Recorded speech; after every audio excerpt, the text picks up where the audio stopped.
Hello friend, good morning. आप लोग को मैंने फिजिक्स पढ़ाना शुरू किया था। फिजिक्स में ग्रेविटेशन और यूनिट डायमेंशन में अपने बच्चों को पढ़ा चुका हूँ। मैं आपको भी रिपीट रिवीजन क्लास में वो शुरू से करवा दूंगा। चलिए, हम लोग का जो ग्रेविटेशन में क्या इससे प्रीवियस टॉपिक पढ़े थे, हम लोग मास पढ़े थे। मैंने बताया तभी कि भाई मास को डिफाइन नहीं करता, मैंने आपको ना मास डिफाइन भी किया।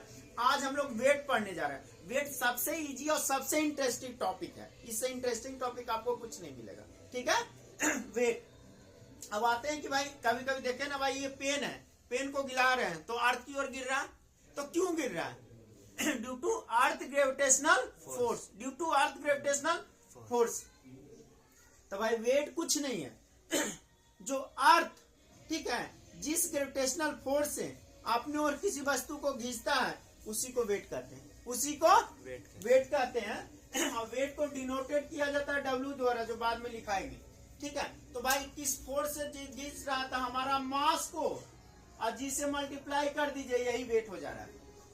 यही वेट हो जा रहा है। इसका मतलब क्या, जिस ग्रेविटेशनल फोर्स से अर्थ किसी वस्तु को खींचा अपनी ओर, उसको कह रहे हैं हम लोग वेट। उस वस्तु का वेट, ठीक है। तो ग्रेविटेशनल फोर्स के टर्म ही कर दे, ठीक है। चलिए, तो मैं डिफाइन करने जा रहा हूं। The gravitational force of attraction, क्योंकि ग्रेविटेशनल फोर्स को बार बार हम बोले क्या है, अट्रैक्शन फोर्स है। क्या है? अट्रैक्शन फोर्स है। The gravitational force of attraction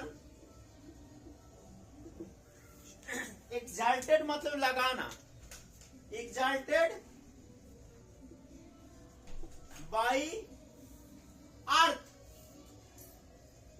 on an object, on an object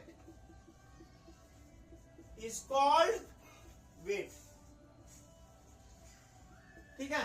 किसी वस्तु पे जो ग्रेविटेशनल फोर्स लगाता है अर्थ, उसी को उसका वेट कहते हैं। और इसी वेट के ग्रेविटेशनल फोर्स के चलते कोई वस्तु क्या होता है, अर्थ पे गिरता है। अर्थ पे गिरता है तो कोई दिक्कत नहीं। अब जो हम लोग बोल रहे हैं भाई ठीक है, तो जो फोर्स लगा रहे हैं, तो फोर्स को न्यूटन सेकेंड लॉ से हम लोग क्या पढ़े हैं, force equal to mass into acceleration. Mass into acceleration, यानी जो फोर्स अर्थ लगा रहा है, ठीक है, वो क्या मास और एक्सीलरेशन के डायरेक्टली प्रोपोर्शनल होगा, यही ना। तो हम लोग जानते हैं फ्रॉम न्यूटन सेकेंड लॉ,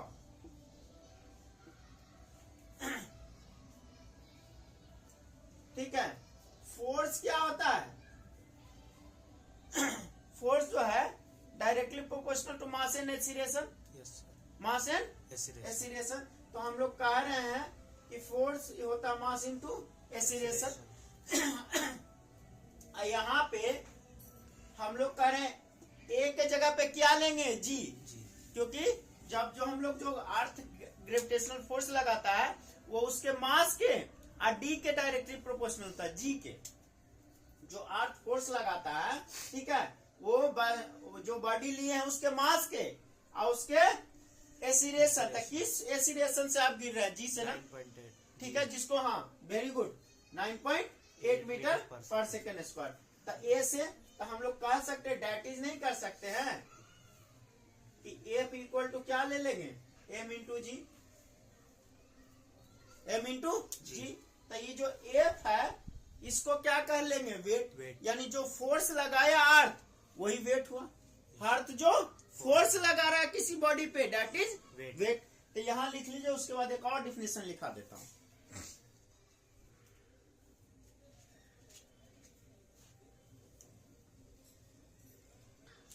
यानी क्या, वो फोर्स ऑफ अट्रैक्शन जिससे अर्थ किसी वस्तु को खींच रहा है, that is weight. That is weight, वो उसका वेट हुआ। हमारा अगर वेट कहोगे कि संजीव सर का वेट कितना है, तो मेरा मास कितना है, 70 kg, और जी से मल्टीप्लाई कर दो, ठीक है। तो वेट इक्वल टू क्या होता है, मास इंटू जी। और जी को यहाँ पे मान लेता है 109.8। कैलकुलेशन इजी करने के लिए जी का वैल्यू हम ले लिए 10, ठीक है। तो ये 70 गुने 10 कितना हो जाएगा, 700।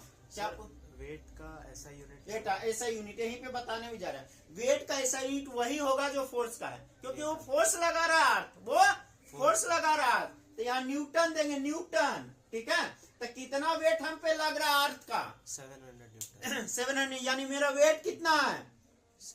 700 न्यूटन। मेरा वेट कितना है? 700, जबकि मास कितना? Only 70 kg, only 70। Clear? Yes sir. चलिए लिखिएगा जल्दी से। Does the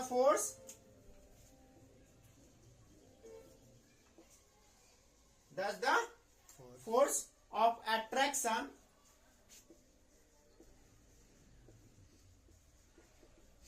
of the earth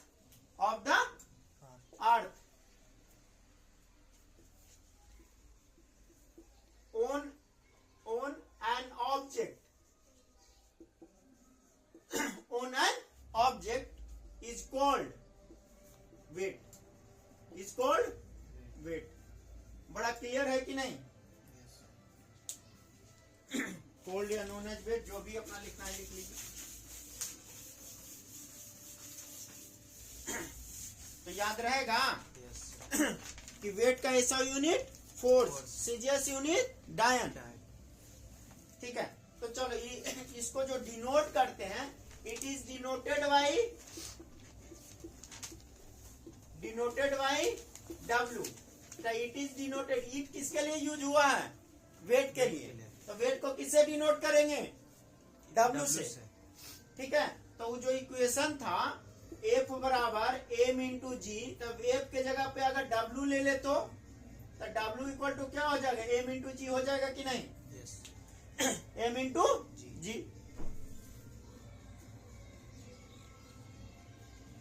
तो अब तो भाई मास और जी का तो पता ही है, तो अब ऐसे यूनिट निकल गया। मास का केजी, आइसोलेशन जी मीटर पर सेकंड स्क्वायर, तो केजी पर मीटर सेकंड स्क्वायर। ऐसे भी किसका लिए हम लोग? फोर्स का लिए हैं, और उसको 1 न्यूटन कहते हैं। क्लियर है? चलो यहां तक लिख लो जल्दी। तो एक और डिफिनेशन ही बता सकते हैं, the weight of an object is the force which is attract toward just. भाई वो फोर्स है जिसके चलते अर्थ की ओर वो घिंचाता, सब एक ही चीज है। ठीक है, तो इसका मतलब क्या है? वर्टिकल जो ये जो वेट है, यानी जो अर्थ का जो फोर्स है, वो वर्टिकली डाउनवर्ड हमेशा लाएगा। कैसा लाए? Vertically downward. तो यहाँ से नहीं लिखा देंगे, it is acting to vertically downward, और किधर की ओर? Toward the centre of the earth. Centre of the earth, centre पे जाकर 0 हो जाएगा, क्योंकि जी 0 हो जाता है। ठीक है, तो लिखेगा इट इज एक्टिंग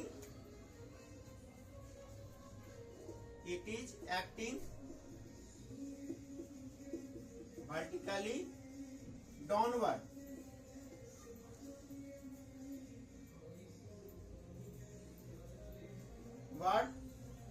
towards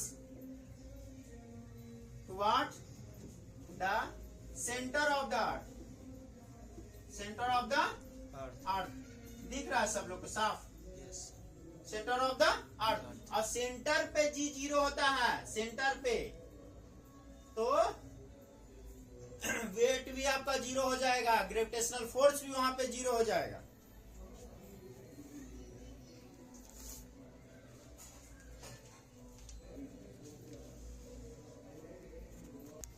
देखिए हम क्या बोले कि अर्थ का जो फोर्स है उसी को वेट किया ना, किसी वस्तु पे जो अर्थ फोर्स लगाता है, दैट इज कॉल्ड वेट। तो जो फोर्स का ऐसा यूनिट होगा वही ना वेट का होगा, तो इसका ऐसा यूनिट क्या हो जाएगा? न्यूटन। इसका ऐसा यूनिट तो लिखेगा it SI unit is newton N. ठीक है, इतना तक आपको लिखना ही है। ठीक है, एक पॉइंट और लिखना ही नहीं है, रुक जाइए, एक पॉइंट और लिख लीजिए। इट इज मेजर्ड बाई, मैं लिखाता नहीं हूं, आप कर लिख लो जल्दी जल्दी। It is measured by waiting machine और स्प्रिंग बैलेंस, और स्प्रिंग बैलेंस, फुल स्टॉप।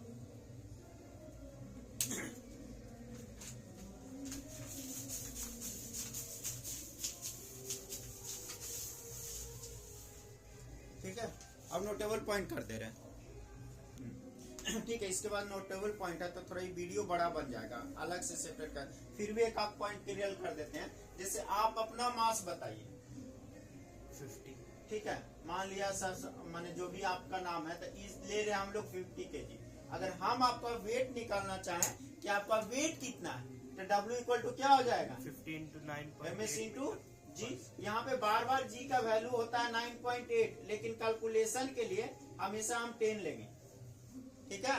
तो ये ले रहे हैं 50 इंटू 10, कितना आ जाएगा, अप्रोक्स 500 ले 500 न्यूटन। 500, और ऐसा यूनिट क्या हो गया, न्यूटन। तो CGS यूनिट इसका होता है डायन, जो अब नेक्स्ट क्लास में हम नोटेबल पॉइंट करके कर रहे हैं, ठीक है। अब यहाँ पे ब्लॉक कर दिए, कोई दिक्कत होगा तो आप पूछ लीजिए, ठीक है।